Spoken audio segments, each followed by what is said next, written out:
चांदवड लासलगाव रोडवरील दिग्वत शिवारामध्ये 32 किलो गांजा जप्त करत तिघांना विरोधात कारवाई करण्यात आली। या कारवाईमध्ये तब्बल 14,74,300 रुपये किमतीचा मुद्देमाल जप्त करण्यात आलाय।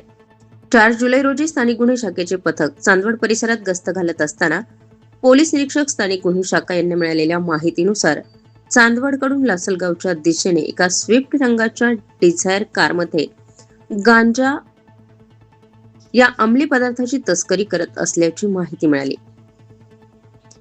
पथकाने चांदवड लासलगाव रोडवरील दिग्वत शिवारात सापळा रचून एक स्विफ्ट डिझायर ताब्यात घेतली।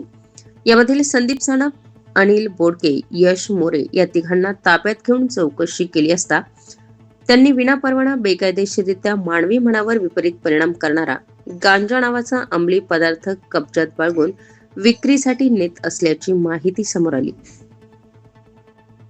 या कारवाईमध्ये स्विफ्ट डिझायर कारसह 32 किलो वजनाचा एकूण 14,74,300 रुपये किमतीचा मुद्देमाल पथकाने जप्त करत चांदवड पोलीस स्टेशन येथे गुन्हा दाखल केलाय। स्टार 24 फास्ट न्यूज साठी माधव खाबिया सह सागर गांगुर्डे, नाशिक ग्रामीण।